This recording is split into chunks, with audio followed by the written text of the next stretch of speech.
The family of a man mistakenly killed by a Lake County Sheriff's deputy has hired a well-known local attorney. And late this afternoon, Mark NeJame showed reporters the apartment where Andrew Lee Scott was shot at 1:30 in the morning on July 15th. Channel 9's Barrett Peterson is there live. And Barrett, NeJame says they're suing. And these are a copy of a couple of court rulings that attorneys say will ensure a pricey settlement. And just a short time ago, we got a guided tour of the apartment where Andrew Scott died.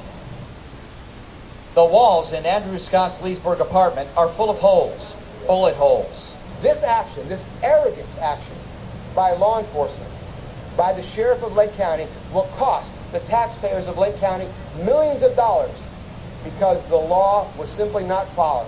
Scott family attorney Mark NeJame announced a civil lawsuit against the sheriff's office, and he recreated the night the victim was shot to death by a Lake County sheriff's deputy. The demonstration included a poster board of the angle of the bullets through the door and a neighbor who heard it happen. I only heard 5, but then again, I couldn't count that fast. I mean, when they opened fire, and it was 7 shots, bam, bam, bam, bam, bam, bam, they just kept shooting.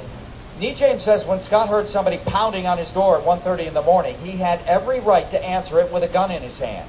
The sheriff's office acknowledged that deputies did not announce themselves and they confronted the wrong man at the wrong apartment. They were actually after Scott's neighbor, Jonathan Brown, in connection with an attempted murder charge. NeJame insists not identifying themselves as law enforcement officers flies in the face of both state and U.S. Supreme Court rulings. We don't care what the Florida Supreme Court says. We don't care what Florida statutes say. We're going to do whatever the hell we want, and too bad. And if there's a dead innocent person, oh well, it's part of life.